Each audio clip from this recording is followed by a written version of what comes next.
Advancements in the field of machine intelligence have completely disrupted the way we live, work, and do business. But for all the good that AI technologies are doing, the risk remains that they will go too far, too fast. So many of our panelists have touched on this topic, but our next guests are going to sort of hit it straight on. They're going to consider what companies can do to harness the potential of AI without harming and losing the trust of their customers.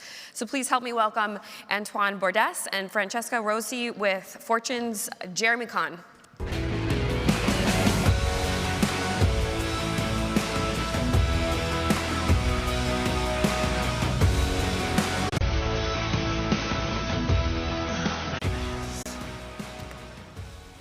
Great. According to Gartner, 37% of organizations have implemented AI in one form or another, which is almost a fourfold increase in 4 years. But we are just at the beginning of grappling with what this technology will mean for good and for ill. One of the more frightening use cases of AI right now is the advent of deepfakes. These are videos that have either been manipulated or created in their entirety through machine learning. They've been used in some advertising campaigns, some charities have used them for public awareness campaigns, but unfortunately they've also been used already in cases of revenge porn, and there is a real fear that they're going to be used for political misinformation campaigns in the future. Now, Antoine, you have a clip you wanted to show us to demonstrate just how hard it is for a human to detect which of these videos have been created by AI and which have not. If we could show that clip as a way to kick this off, that would be great. Hi, I'm Veronica. Here are 3 tips on how to take care of your succulents. 1, place them in a window with indirect sunlight. 2, blend your own soil mix using half soil and half sand. 3, if repotting, make sure to wait before watering. I hope these tips are helpful, and happy planting. So, Antoine, which of those was real and which was fake? I mean, we should ask the room. Could you tell which one was real or which one was fake? So the real one is the one on the top left. And the 3 others have been made by taking the face of another character and putting it on the video. We created this video as part of our initiative called the Deepfake Detection Challenge, which is an initiative we launched a few months ago to try to build a data set that would help the community to bring new technology and new advances to try to detect deepfake themselves. It's very important for us because, as you mentioned, Jeremy, deepfake are a new way to spread misinformation, and we really want to be at the forefront of what we can do to fight them and detect them. And what's pretty clear for us is that for now, AI needs to be there to actually be able to detect this AI-generated video. And so for this effort, create this data set to have the community on AI work with it. And it's a collective effort, also with the partnership on AI, Microsoft and AWS. Interesting. Francesca, what do you think about this idea that the answer to negative or bad use cases of AI is going to be more AI, essentially? Well, in some cases, it can be actually useful. Besides the deepfakes, experiment and challenge, I may think about the uses of bias in AI that can be detected by AI algorithms themselves. And then if we can achieve, to detect bias and also to mitigate it with AI algorithms, then not only we can, mitigate bias in the AI system, but then that AI system can also help us be less biased. So it's a bidirectional thing where AI technology itself can mitigate bias both in machines and in human beings. Interesting. Obviously, another big concern with AI is about job displacement. And the fact that a lot of skills right now that are performed by humans can be performed by machines. I know, Francesca, you've been doing some work on which tasks can be automated, you think, and which can't. And you want to tell us a little bit about that research. Sure. So that's work that IBM did in the context of the partnership that we have with MIT. And that work is really interesting because it uses AI itself to analyze the impact of AI on jobs. So it's another example where AI itself can be used. So we use machine learning techniques to analyze about 170 million job postings from 2010 to 2017 to see the trends on jobs, but it's important that to make the decision between jobs and tasks within jobs, because all jobs will be transformed, and some tasks will be automated, will pass from human beings to machines. So not the complete job itself, but a specific task. And of course, some tasks are easier to be tackled by machine learning approaches, so those that require the analysis of big amounts of data, the prediction of what happens in the future, and so on.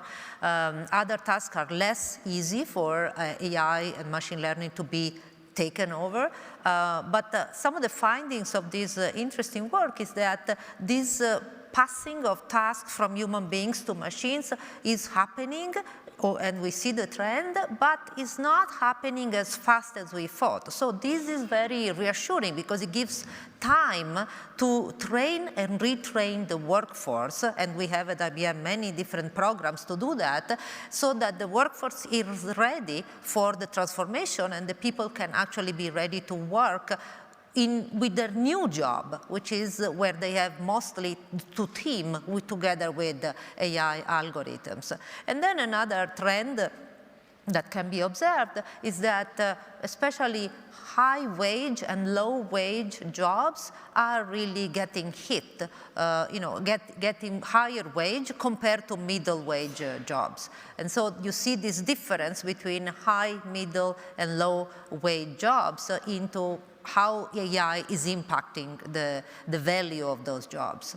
And then another thing is that what remains, tasks that remain to human beings require kind of different kind of skills or adapted skills to what we required before. So more so-called soft skills, more social interaction, adaptability, flexibility, intuitivity, creativity, things that besides, of course, being able to deal and work with the technology and interpret what the AI system is telling us and use it in the right way, in the most appropriate way in our decision-making process within our job. So a whole transformation, and we think that governments, together with the corporate environments, have the responsibility to help the new people entering the workforce, but also the current workforce to be trained in the right way to really be part of this transformation. Interesting. Anton, do you have a view on this and what may happen with jobs? I agree with almost everything that Francesca said. I would say that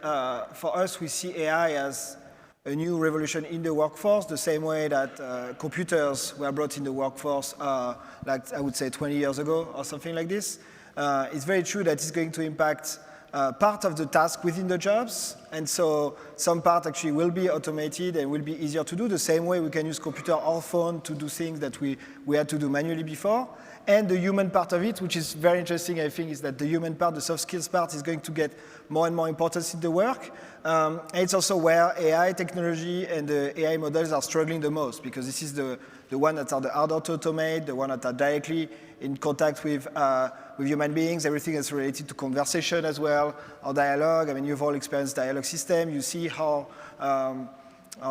poor the quality can be if you really want to have a real conversation with them. This is a good illustration of as soon as you require a machine to have soft skills and a bit of intuitions, this is very hard for them. So this is going to be within the job, a displacement maybe to automating some part of the job that could be done by tools to more human part. Interesting. Francesca, you mentioned bias as one of the issues facing AI at the moment.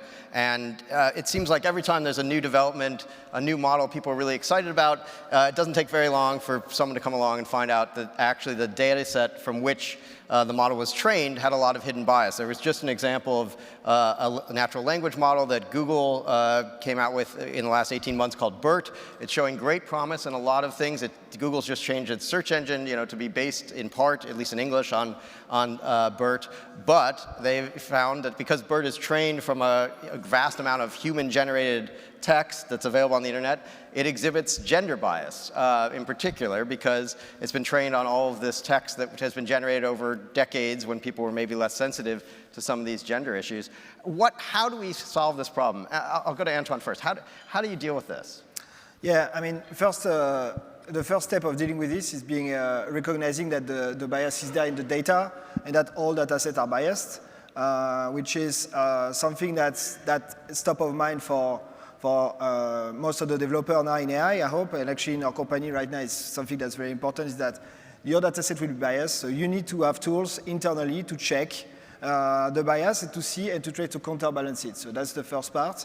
And the second aspect is also we do a lot of research of trying to have models that could actually be more, I would say, robust to bias or be able to counterbalance the bias themselves. I mean, we just put a paper last week on how to fight that gender bias in dialogue systems because they are also trained on data. So there are two things: educating people so that they are aware, they try to mitigate themselves, and also do research so that the model can be more robust to these kind of things. Interesting. Francesca, I know IBM has also done a lot of work on this, and you have certain tool sets available to people on bias and fairness. Can you talk a little bit about the work you've done in this area? Yeah, so we do a lot of research, just like at Facebook, on detecting and mitigating bias and on educating our developers. So these are two very fundamental aspects, and in making teams even more diverse, because the more diverse is a team, the more different points of view and different kinds of bias get picked up.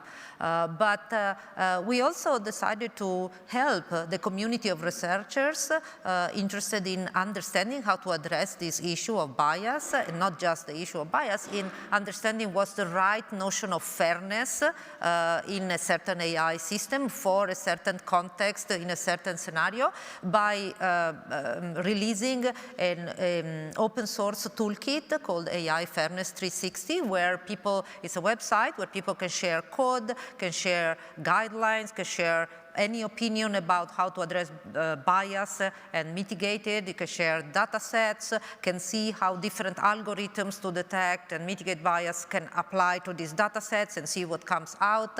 And really, it's a way for the community of researchers interested in addressing bias to understand the issue together and to understand what are the technical solutions. But it's very important to understand also that any one of these issues, whether it's bias, and we have another open source toolkit for explainability, another one for robustness, so whatever the issue that you focus on is not something that can be even identified and resolved by AI people, AI experts alone. So it has to be addressed in a very multidisciplinary context and multi-stakeholder context. Those that develop AI, those that deploy, those that use it, and those that are impacted by the decision of the AI system. Just to understand the right notion of fairness to be used in a certain context. So we hope that these open source toolkits are, raising the awareness and making, advancing the understanding of what needs to be done.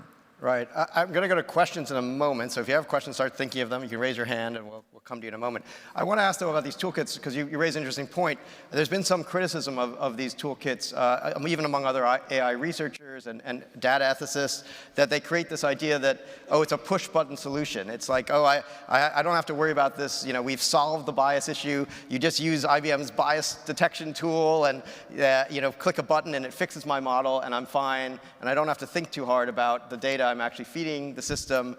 How do you answer sort of those kinds of criticism that these kind of tools lead to a kind of checklist mentality? So, yeah, for us, these toolkits, open source, are really, as I said, a way for the community of researchers to understand together what's the best way to address a problem and to even identify the issue in that problem. So then there are some specific algorithms for detecting and mitigating bias that IBM picked up from our research labs and inserted into our tools that we use to deliver solutions to clients. But in general, this issue of the checklist that you mentioned is really very important. So there is no checklist, there is no list of checks that you can go through and then you say, I'm done. Addressing this issue is really a process, is something that when you deliver an AI system, you cannot just think about these issues at the time that the product is ready to be deployed. You have to think since the very first day that you are have the conceptual design of the product and overall the life cycle of the development of the product, because really every design choice, not just actually training data, can bring bias, unconscious bias. Sure. So just to think about one issue. So there is not really a moment in which you check something and you're done. It's a whole process. And this also was picked up and discussed, you may know, during this European level discussion about AI ethics, where we delivered, the high-level expert group on AI of the European Commission delivered what we call the assessment list. There was a lot of discussion about how we wanted to call it, but we refused to call it the checklist. We want to call it the assessment list, which is a list of questions that companies that want to use or deliver AI should ask themselves to understand whether they're really delivering the right kind of AI with the right properties. Interesting. I want to go to questions. Does anyone have any questions? If there aren't, I've got more. If I don't see any. Oh, there we go. There's one back there. Let's go to that question there. That's actually my colleague, David Meyer, I think. If you could stand up and say your name. Yeah, David Meyer from Fortune. Good. European regulators want companies to be able to explain what it is their algorithms are doing.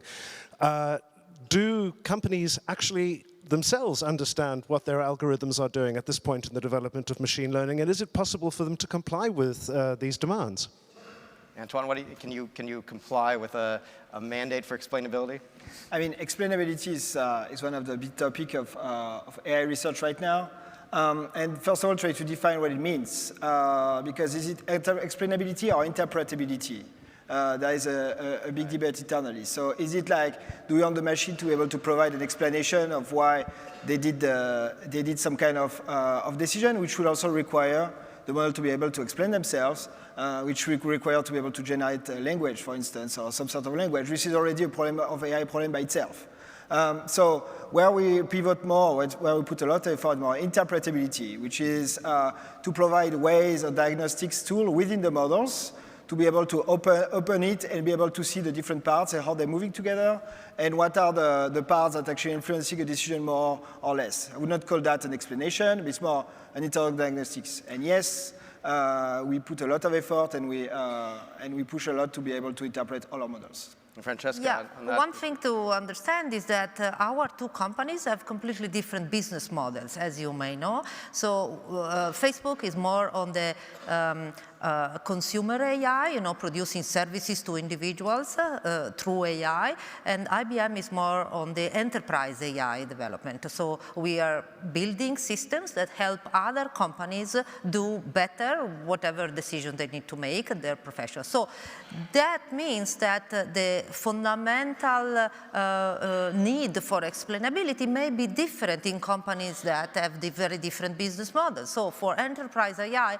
is really much more fundamental, because in enterprise AI you may inject AI into companies where the decisions that are made are very high stake, like in the public sector, or in the judicial system, or in healthcare. And then in that case you need to provide, even by regulation, you need to provide the possibility for accountability, redress, responsibility, and for these capabilities you need explainability. Right. And explainability compared to fairness is even one other aspect that can make it even more complex, which is that for each decision you may want to provide different explanations to different recipients of the explanation, like in healthcare, to the doctor, to the patient, to the nurse, to the relatives, and even to the developers as a kind of debugging tool, similar to the interpretability that Antoine mentioned. I want to go to another question. Is there do we have other questions? Questions? Just want to give everyone a chance. Oh, there's a question here, just here in front, yes. If you could stand up and state your name. So, Marjorie Krause, APCO Worldwide. On the deepfakes, I don't know if you're aware of this, but there's been a real effort by the AI Foundation in Silicon Valley, and it might pay to hook up with them because I think they've come up with an algorithm that they're going to release before the US elections and make it available to the media. Antoine, Yeah, I mean, it's the defect detection is a global community effort. So I'm pretty sure we connected with them, or if we don't, if their tool is open source, we will connect with them for sure. The whole community is working on it. I just want to point out, though, that having an algorithm that's ready now doesn't mean that it's going to be ready in 1 year. And that's also what we want to make sure in terms of the fact that the technology is evolving, and so we want to build a community to be resilient to that as well. The same way spam actually was an issue 10 to 15 years ago, and you see spam piling up, and at some point it's not because we identified all one type of spam, it's just now we have tools that can detect the spam even if they progress. So that's why we set up Deepfake, not necessarily having one tool that solves them all, but more or less having a set of tools. So very happy to connect with them so that we insert it, but not staying there and saying that this is solved because we have one tool. This would be a mistake. Other questions? There's someone over here I've got. Yeah, it's Pete Onimus from Dakadu in Switzerland. We do health scoring, and I'm over here in the middle. You don't see me because of the light. There we go. I was going to go to this. That's fine. Okay, go ahead. So for me, it's been very interesting to follow the discussion over the last 2 days, and I think everybody's kind of starting to excuse the behavior of CEOs and capitalism and AI. One thing we should never forget, AI is not new. We had AI 3,000 years ago in medicine, so the monks will test something, they would write down the rules that would proceed of a certain flower that they were testing for a certain course. So I think on AI, we've had AI in capital markets since the 40s, rule-based, if you were trading futures, options, etc. Right. So I think the technology firms, including myself, who's CEO of an AI-based health scoring firm, I think we have responsibility to explain to society what we do.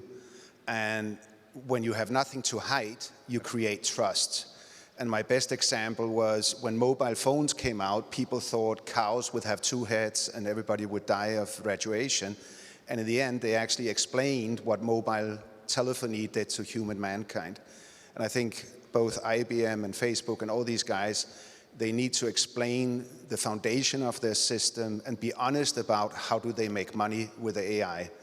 And at the end of the day... Okay, we're running out of time, so I just want to go to these guys. And so do you feel that's true, that we need more explanation from companies about exactly what you're using AI for and how you're monetizing that? Antoine, quickly. Yeah, I mean, transparency on the decision is something we're pushing more and more, and transparency also on which data is used to train which model is something I agree. This is I mean, when you say AI is 3,000 years old, I think it's like algorithms are 3,000 years old. But when we talk about, because this is what you talked about for the monk, but for AI itself, when we talked about algorithms taking the decision themselves, it's a bit younger. I'm not saying it's new, actually. It's pretty old. Okay, I want to go to Francesca very quickly, so 10 seconds. But that's... Yes. Yeah, so we have a whole initiative about how to build the system of trust around AI, which relates to properties of the technology, like fairness, explainability, and robustness, but also properties related to what transparency the company has and how it